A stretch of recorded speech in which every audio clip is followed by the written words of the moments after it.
Hello, hello.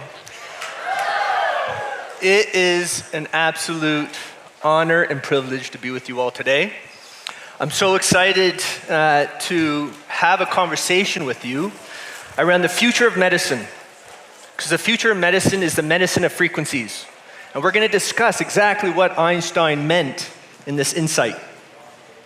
Now, right off the bat, I just want to say I have no conflict of interest. I'm not here to promote anything. My only vested interest is your health, your wellness, and your capacity to make informed decisions. I have to say, the goals for today, we're going to discuss energy. We're going to discuss a new perspective of energy as it pertains to health and wellness. We're going to activate your heart, which we're going to discuss throughout this talk. And we're going to help shift your global world view. And lastly, I want to provide very practical and shareable nuggets to help you inspire others. Now, these are very bold goals. I recognize that. But I have to say, we're in a very bold time. We are in a moment in history where there is a shift taking place. We're starting to understand the world in terms of energy, frequency, and vibration. And much of this perspective is literally shifting from a worldview, from Isaac Newton's perspective that says, hey, you're made up of a bunch of atoms, like marbles or bits. And your bits and my bits are separate. And in fact, this perspective says that your bits and the world that you're experiencing is separate. But the Nobel Prize in 2022 in physics was awarded to 3 gentlemen that experimentally proved that we are all part of this non-local, entangled universe. This basically means that every atom in your body contains information of every other atom in this universe. We are an extension of the whole. And I can say that this perspective, this quantum physics perspective, radically changes our understanding of what it means to be healthy. It's a radical paradigm shift in the way that we understand the mind-body relationship and how we can deliver health and wellness.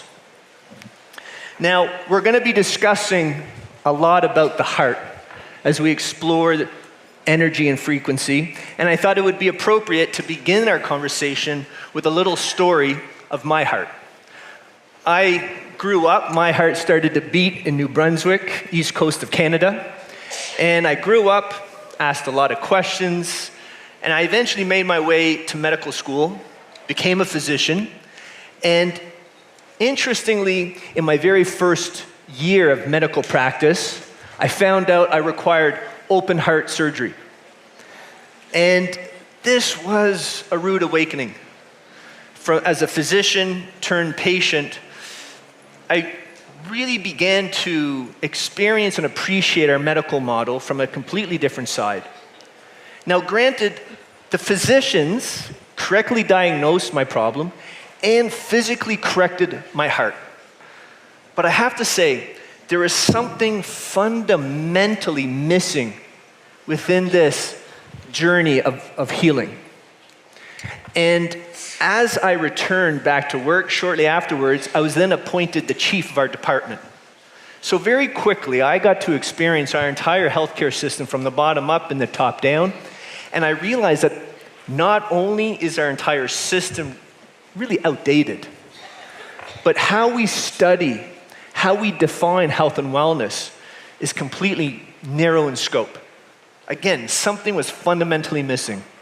And this realization really catapulted me in a completely new direction on a journey of research and exploration, and I got very interested in India.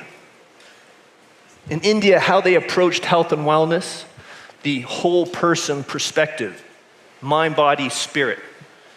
And very quickly, I realized that there's an entire discipline of science that we were not exposed to in the West.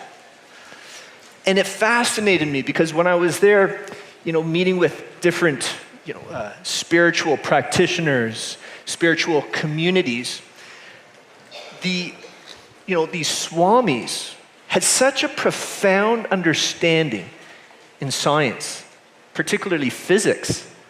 And it bewildered me in the beginning, like, why in the world would this, spiritual master, the spiritual practitioner have any interest in physics and science? But then there was this light bulb moment.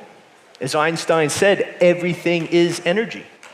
Your thoughts, your emotions, these are forms of energy. And the more that we understand energy, the more that we can begin to understand how our thoughts and our emotions can be used for health and wellness. Now, as a radiologist, this really resonates. We do not use prescription pads. We don't use scalpel blades. We use technology like an MRI machine or a CAT scan to literally dissect the human body like a loaf of bread without a scalpel blade. And the only reason why that is possible is because we are all beings of light. Think about it. We're all made up of trillions of cells. Those cells are made of molecules. Molecules are made of atoms. And atoms are 99.9999999% space. High frequency vibration of energy. So much of my work now is helping people appreciate this fascinating intersection where we are today, where science and spirituality are now intersecting. It's weaved together. These are not two ends of the spectrum. When you take a step back far enough, you realize what we're talking about is one circle. So, to do this, I've created this lens, this diagram, that helps us understand where science and spirituality are now intersecting. And if you take a moment to really examine this image, what we're looking at are two diagrams superimposed on each other. Einstein is staring at this middle piece called the vector equilibrium. The vector equilibrium in this diagram represents all of our modern science and technology, our understanding of energy from our modern perspective. And the vector equilibrium, by the way, is related to the 1996 Nobel Prize in chemistry because it represents perfectly balanced energy. Perfect energy. His Holiness the Dalai Lama, on the other hand, is staring at the background flower. It's a lotus flower. And I'm sure many of you recognize it because this is an image that's been around for thousands of years that always represented the science of consciousness, the science of connection. Can you all appreciate that when you superimpose the vector equilibrium on the lotus flower, how they flow into each other? They occupy the same space. The reason why that is because there's a very specific mathematic ratio, a frequency that these two images share. And once we tune into this frequency, we begin to understand our true nature, not only as individuals, but as a community. So, I would like everybody to take your hands, put them out, and then just imagine putting on this lens. Because we're now going to explore the world through this perspective. And make no mistake, what we're going to be talking about today is what we now understand as the gold standard in medicine. Medical sciences have been moving in the right direction, but they have not yet begun to appreciate how quantum physics plays into this biopsychosocial model of medicine. And just to be clear, the biopsychosocial model is really a fancy term to say mind, body, and spirit. That blue circle, social, really explains the importance of why we have to feel so connected as it pertains to our health and our wellness. So, let's begin the conversation with the fact that you are all beings of energy. You are all energetic beings. And let's break it down to the cellular level. Every single cell in your body has a small degree of potential energy, like a little battery. There's a differential of energy between the inside and the outside of that cell, and it's 0.07 volts. So, if we do the math, on average, we are 50 trillion human cells. Every cell, 0.07 volts. You do the math, we're about 3.5 trillion volts of potential energy. And to put this into context, a lightning bolt is around 300 million volts of energy. So we are vast systems of potential energy. And how we manage that energy directly impacts our health, our wellness, our ability to perform. And when you think about going to a doctor or a naturopath, everything that we use to assess an individual's state of health, be it an electrocardiogram, blood pressure, heart rate, respiratory rate, brain waves, these are all forms of energy. They're all forms of energy. And in fact, when you think about your thoughts are forms of energy. If you recall in 2014, in the World Cup, Mr. Pinto, who was paralyzed from the waist down, he used a brain-machine interface to control a robotic exoskeleton to kick off the opening ceremony. Meaning that every thought that you experience is its own brainwave signature. We have a brainwave dictionary for every thought, every experience that can now be used to control robots and computers. And in fact, if you fast forward 10 years to 2024, some of you may have seen 60 Minutes where they showcased an MIT student who actually was Googling through his thoughts. We can plug our mind into the cloud, into the internet. And we have to begin to think of ourselves as technology. We are vast systems of technology.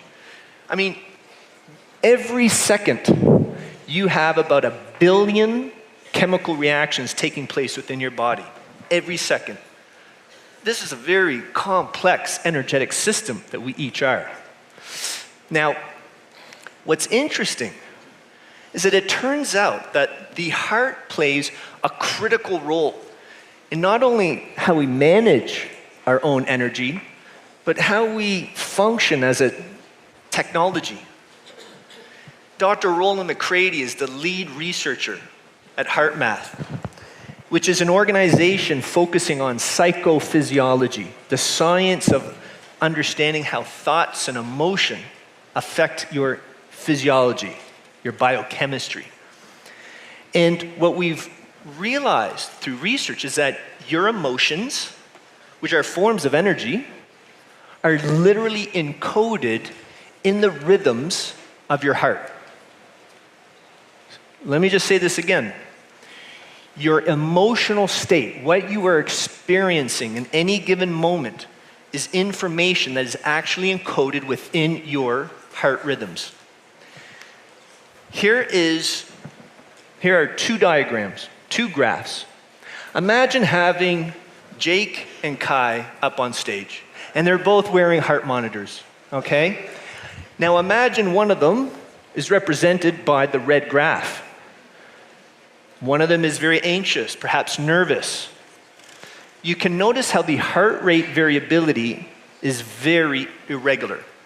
And heart rate variability is actually the measurements of the interbeat intervals. From beat to beat, that time interval is constantly changing. And this is called the heart rate variability. And in the red graph, you can see a heart rate variability is extremely erratic, very irregular, and this is called incoherence. Now, the blue graph, on the other hand, this is called coherence. When you feel good, when you feel kindness, compassion, love, like you're in the flow of life, your heart rhythm becomes very nice and rhythmic, and this is called coherence. Now, to be very clear, These, Kai and Jake could have the exact same heart rate.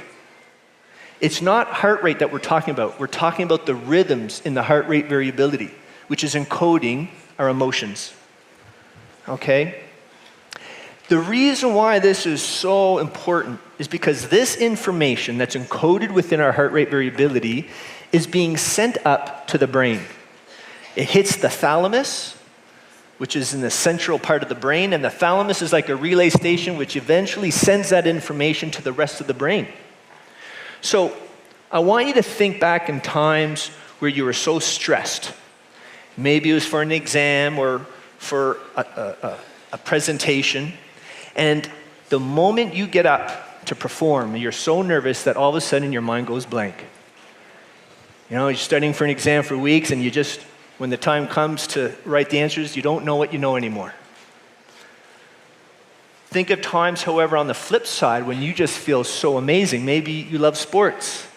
Maybe you love presentations, and you just are in the flow of life. The experiences between these two situations are greatly related to the rhythms, the signals of energy that is coming from the heart going to the brain. So imagine now having a very irregular rhythm of energy, chaotic, being sent from the heart to the brain. It inhibits our capacity to think. It inhibits our ability to perform. So the areas of the brain that's affected by the heart, literally, how we think, how we act, how we feel, how we perform, how we further self-regulate in moments of stress and angst. Now, when you are in a state of coherence, something magical happens. You see, your heart rhythms synchronizes with your brain waves. This in physics is called entrainment. These two rhythms can phase lock, and then they begin to feed into each other, so they become stronger, right? Increased in amplitude. And essentially now what happens is that your heart and your brain literally is now functioning like a single organ.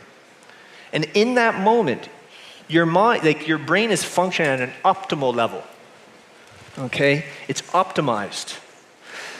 And there have been extensive research looking at the effects of this state of coherence, what it does to an individual's state of well-being.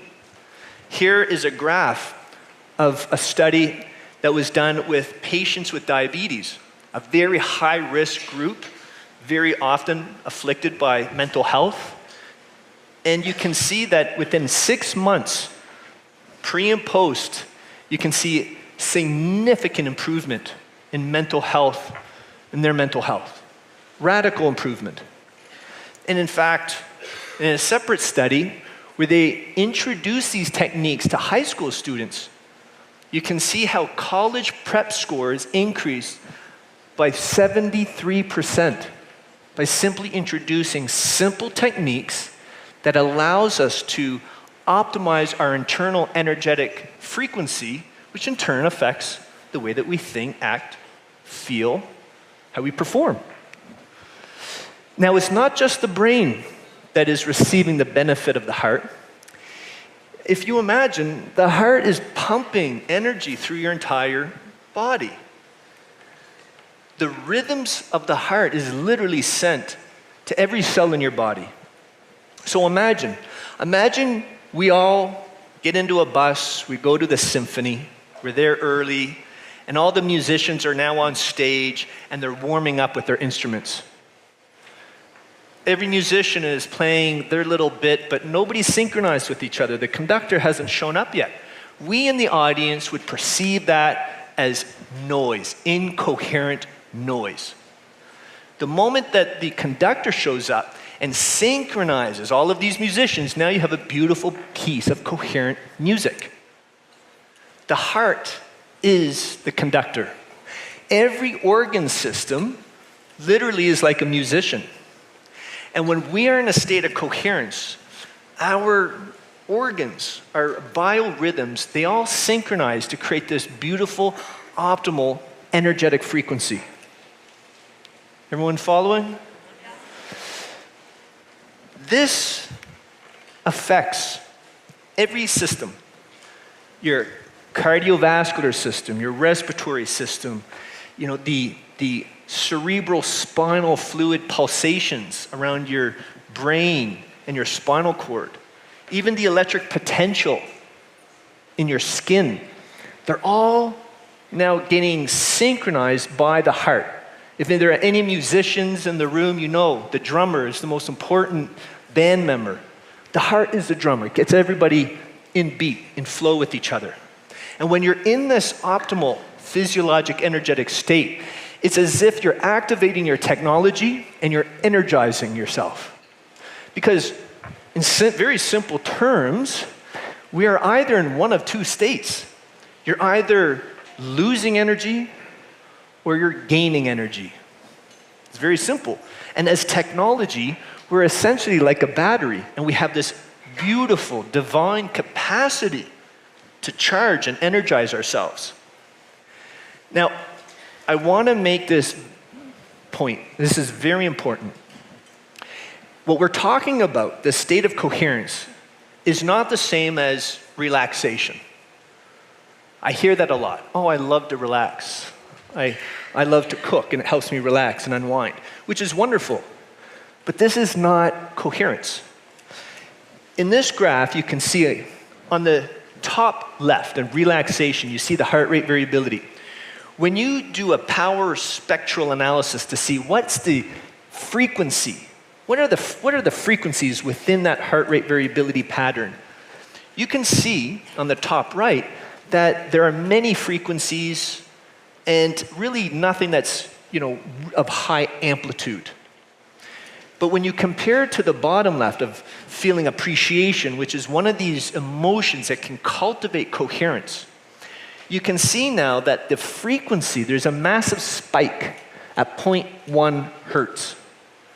And when I say a spike, if you look at the units, we're talking 700 units as compared to 150 in the top, when you're just feeling relaxed. What this is telling us is that when you're in a state of coherence, you're actually cultivating a very specific energetic frequency of 0.1 hertz. And when you cultivate that 0.1 hertz, you are literally activating your technology. And what the studies have shown is that this is key, it's pivotal in how we modulate our genetic expression, how we create the proteins that basically give us life from our genes. And when you cultivate coherence, they can actually see how the DNA, which is typically, our genetic material, is typically very tightly wound up. But when you practice coherence, the DNA unwinds, which is necessary for the transcription, for the creation of the proteins from those genes. Now, just last year, August 2023, UC San Diego studied coherence, and they found there is an inverse correlation with the amount of time and experience of cultivating coherence with SARS-CoV infection. They literally found that the more that one individual practices and incorporates that into their lives, the greater degree of resistance to the SARS infection. And not only did they see that there's a correlation, they actually identified the very specific protein that is being created in that moment of coherence, serpine A5. And this is a protein that prevents the virus, the M spike protein on the virus, so that the virus can get access to the cells. So we are now getting to a point where we begin to identify the mechanisms of action of how this energetic frequency literally modulates our genetic material to create a healthy, thriving state of being. And in fact, a study of over 5,700 people found that those with the highest self-regulation abilities were 50 times more likely to be alive in 15 years compared to those who had the lowest self-regulation abilities. Think about this. This is not just a slim margin. This is a huge paradigm shift. Huge. 50 times more likely to be alive in 15 years without chronic disease. In fact, not one, but 3 separate 10-year studies, they all concluded that emotional stress was more predictive of death compared to cancer and cardiovascular disease combined. That is huge. Huge. When I went to med school, which wasn't that long ago, smoking was the biggest thing. Now we're realizing how important stress is and how it affects the body. And in fact, people who are unable to effectively manage their own stress, they're 40% higher. They have a 40% higher death rate compared to non-stressed individuals. And the great news, why I'm so excited, and I know that you're going to be all very excited, is that in a study of 1,200 people, those who are at the highest risk of poor health, once they begin to learn how to alter their unhealthy habits physically and mentally, they are 4 times more likely to be alive in 13 years compared to an equal-sized control group. So the mere capacity of informing someone, helping them cultivate these skills can drastically improve their health and well-being. Another piece of great news. The mind functions like a muscle.